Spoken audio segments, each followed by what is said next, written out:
യുഎസിനെ പിടിച്ചുകുലുക്കി ഭൂകമ്പം. വടക്കൻ കാലിഫോർണിയയിലാണ് ഭൂകമ്പം അനുഭവപ്പെട്ടത്.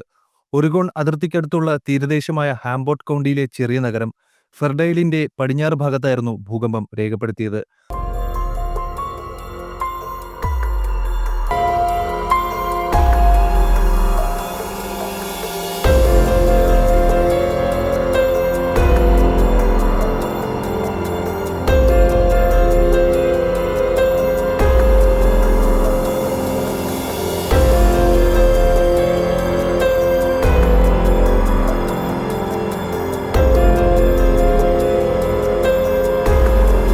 പ്രാദേശിക സമയം രാവിലെ 10:44-ന് ഭൂചലനം ഉണ്ടായതായി യുഎസ് ജിയോളജിക്കൽ സർവേ അറിയിച്ചു. 7 തീവ്രത രേഖപ്പെടുത്തിയ ഭൂചലനമാണ് അനുഭവപ്പെട്ടത്. സാൻ ഫ്രാൻസിസ്കോ വരെ ഭൂചലനം അനുഭവപ്പെട്ടു. ഭൂചലനത്തെ തുടർന്ന് യുഎസ് ജിയോളജിക്കൽ സർവേ യെല്ലോ അലർട്ടും സുനാമി മുന്നറിയിപ്പും നൽകിയിരുന്നു. സുനാമി മുന്നറിയിപ്പ് പിന്നീട് പിൻവലിച്ചു. ഏതാനും സെക്കൻഡുകൾ ഭൂചലനം നീണ്ടുനിന്നതായും തുടർന്ന് ചെറിയ തുടർചലനങ്ങളും അനുഭവപ്പെട്ടതായും മാധ്യമങ്ങൾ റിപ്പോർട്ട് ചെയ്തു.